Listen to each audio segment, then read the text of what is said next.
Assalamu alaikum wa rahmatullahi wa barakatuhu, qadrli dostlar. Allah Teala bütün adam balalarına kudvet bularak nasihatçilerini hem doğru yolga indevşilerini jiberdi. Onlardan örnek alıp biz özümüzge bәхет сәғадат yolun табабыз. Мәсәлән, әгәр дә без караңгы урманга кергәч, кайсы юлдан барыйм микән, кая атлыйм микән дип югалып торганда, берәр белгән кеше артыннан ияреп бару күпкә җиңелрәк. Һәм адашмыйча бара торган җиргә килеп җитә алабыз, исән-сау, имин килеп җитә алабыз. Менә шулай ук Аллаһ Тәгалә дә безгә, һәрберебезгә бу дөньяда караңгы көннәрдә, нурлы, якты көннәрдә бар. Безгә кудвәт мисал буларак пәйгамбәрләрне җибәрде. Һәм пәйгамбәрләрнең иң соңгысы, хатимун набиин, ягъни бөтен пәйгамбәрләрнең хатиме, актыгы, иң нурлы насихатчыларның берсе дип әйтик инде. Ул безнең үз үрнәге белән безгә бәхет сәгадәт юлына этәрә торган, алып бара торган җибәрелгән Мухаммад алейһиссалату вассалам. Чыннан да Мухаммад алейһиссалату вассалам турында Аллаһ Тәгалә Коръәндә дә әйтә. Мухаммад алейһиссалату вассаламның айрым кайбер сыйфатларын Аллаһ Тәгалә исгә ала һәм Коръәндә Аллаһ Тәгалә әйтә: "Аузу биллаһи минәш шәйтанир раҗим. Бисмиллаһир-рахманир-рахим. Иннәка лә'әлә хулукин азим."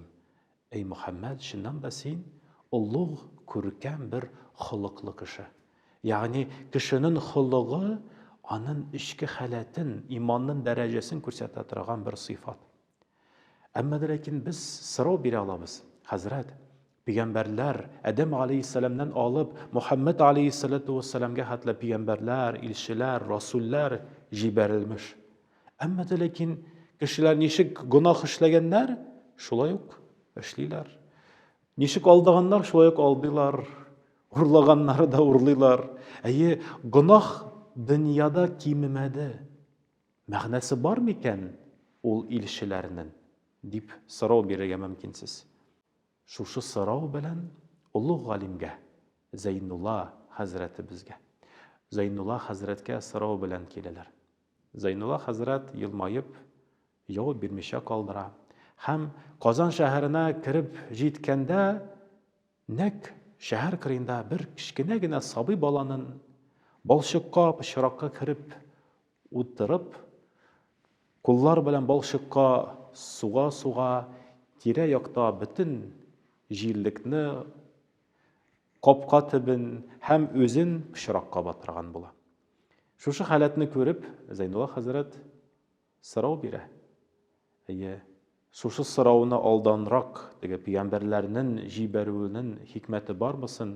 Әгәр дә кешеләр үзгәрмәсәләр, әгәр дә кешеләр яхшы якка үзгәреш тапмасалар, үрнәк алмасалар, дип биргән сорауның хуҗасына Зәйнулла хәзрәт әйтә: "Ишеткән идем, сез сабын пешерүчеләр, сабын ясаучылар. Токымыгыз белән, нәселегез белән сабын ясаучылар булып саналасыз. Сабын ул пычрактан арыныр өчен, чистарыныр өчен", дип әйтеп куя. Нәкъ шулай, хәзрәт. Үзем һәм әтием һәм бабам шушы сабынны әзерләп, пешереп, кешеләргә сата торган кешеләрбез, сабынчыларбыз, дип әйтеп куя. Нишләпсең шушы бала, сабый бала пычрак килеш утыра, дип сорау бирә. Соң, хәзрәт, мин бит аны кешеләп җуындыра алмыйм. Әгәр дә теләсә, без санарга сабын бирә алабыз, җуына ала. Кешенең үз теләге, үз ихтыяры белән булырга тиеш. Һәм Зәйнулла хәзрәт дә әйтә. Чыннан да Аллаһ Тәгаләнең күркәм нуры бар.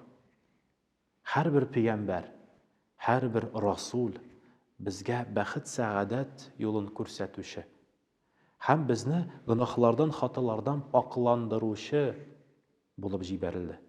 Әмма ләкин әгәр дә кеше пакланырга тели, шушы чишмәдән үрнәк алып, шушы чишмәнең чисталыгы белән кулланып паклана ала. Әгәр дә теләми, шулай ук пычракта, гөнаһта калырга мөмкин. Ул кешенең ихтыяры белән. Һәм Аллаһ Тәгалә беребезне дә көчләми дип әйтик. Шуңа күрә, хөрмәтле җәмәгать, Пәйгамбәрбез алейһиссалату вассалам шушы Мәүлид айларында, аның күркәм холыгы белән танышып, үзебездә дә шушы күркәмлекне булдырып, шушы мисал белән, шушы Пәйгамбәрбез алейһиссалату вассаламның рухи кыйммәтле безне бу дөньяда һәм киләсе дөньяда бәхетле итә торган киңәшләр белән кулланып, Аллаһ Тәгаләнең рәхмәтенә якынайырга насип әйләсен. Күбрәк салаватлар әйтеп, дугалар әйтеп, Пәйгамбәрбез алейһиссалату вассаламның үрнәге буенча бәхет, сәгадәт, мәңгелек шатлык, сөенеч урына Аллаһ Тәгаләнең җәннәт нигъмәтләренә ия булып, Мухаммад алейһиссалату вассалам белән мәҗлесләрдәш дигән дәрәҗәгә ирешергә насип әйләсен. Пәйгамбәрбез алейһиссалату вассаламның шәфәгатенә лаеклы булган бәндәләр арасында булырга насип ва ясар әйләсә иде Алла берсе.